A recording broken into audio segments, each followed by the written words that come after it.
ICC নকআউটে superhit রোকো জুটি অজিতের বিরুদ্ধেও জ্বলে উঠবেন দুই মহাতারকা।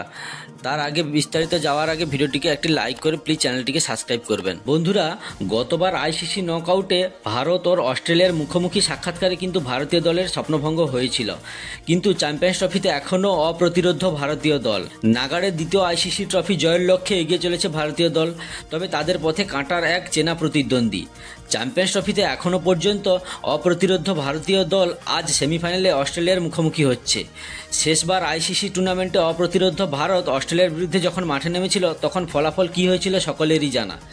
2023 সালের আহমেদাবাদের পুনরাবৃত্তি যাতে 2025 সালের দুবাইয়ে না ঘটে তা সুনিশ্চিত করতে কিন্তু ভারতের হয়ে দুই মহাতারকা রোহিত শর্মা ও বিরাট কোহলির ব্যাট চলা অত্যন্ত গুরুত্বপূর্ণ।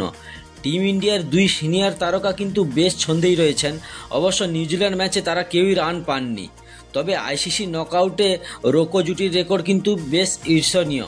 আইসিসি নকআউট ম্যাচে বিরাট কোহলি 52.16 গড়ে মোট 339 রান করেছেন। প্রথম ব্যাটার হিসেবে তার 1000 রান করার সুযোগও রয়েছে আসন্ন ম্যাচে।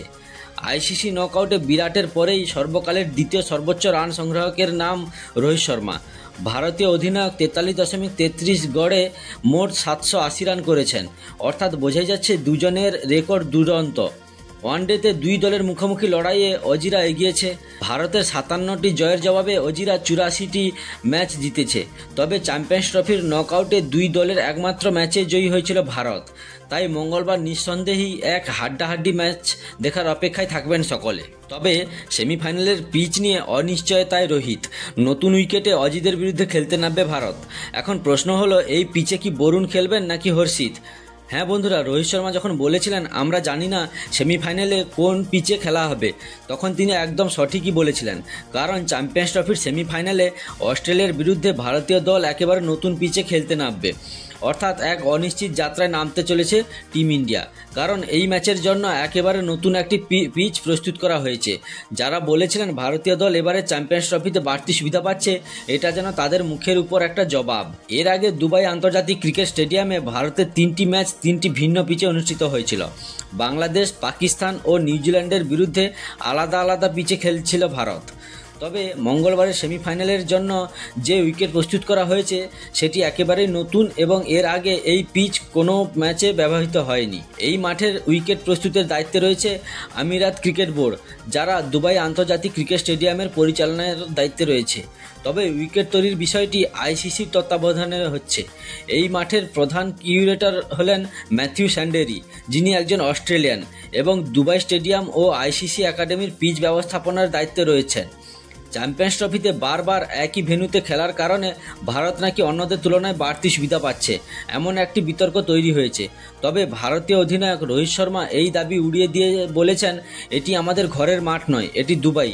আমরা এখানে খুব বেশি ম্যাচ খেলি না, এটা আমাদের জন্য নতুন। সেটা যে তিনি ভুল বলেননি, এবার সেটাই প্রমাণ হলো। সোমবার ভারতীয় দলের অনুশীলন ছিল না, তাই রোহিত নতুন উইকেট দেখতে পারেননি। তবে অস্ট্রেলিয়ার অধিনায়ক স্টিভ স্মিথ উইকেট পরিদর্শন করেছেন। তিনি বলেন, পুরো পিচ ব্লকটি বেশ শুকনো। আমি কিউরেটরের সঙ্গে কথা বলেছি, তিনি বললেন উইকেট বেশ শুষ্ক এবং অনেক ম্যাচের কারণে এর ওপর প্রচুর চাপ পড়েছে। আমরা দেখেছি এখানে আগের ম্যাচগুলিতে উইকেট কেমন আচরণ করেছে। দুবাই আন্তর্জাতিক ক্রিকেট স্টেডিয়ামের পিচগুলো সাধারণত ধীরগতির ও শুষ্ক হয়ে থাকে, যেখানে স্পিনাররা কিছুটা সাহায্য পান। সেমিফাইনালের উইকেটও এর ব্যতিক্রম হবে না বলেই ধারণা করা হচ্ছে। এখন নজর রাখবো দুই দলের সম্ভাবিত প্লেইং 11-এর দিকে। চ্যাম্পিয়ন্স ট্রফি সেমিফাইনালের জন্য ভারতীয় দলের সম্ভাবিত প্লেইং 11 হলো রোহিত শর্মা ক্যাপ্টেন, শুভমন গিল, বিরাট কোহলি, শ্রেয়স আয়ার, অক্ষর প্যাটেল, কেএল রাহুল, হার্দিক পান্ডিয়া, রবীন্দ্র জাদেজা, মোহাম্মদ শামি, কুলদীপ যাদব, বরুণ চক্রবর্তী। এবং অস্ট্রেলিয়ার সম্ভাবিত প্লেইং 11 হলো Jake Fraser McGrath, Travis Head, Steve Smith captain, Marnus Labuschagne, Josh Inglis, Alex Carey, Glenn Maxwell, Ben Dwarshuis, Nathan Ellis, Adam Zampa, Spencer Jansen.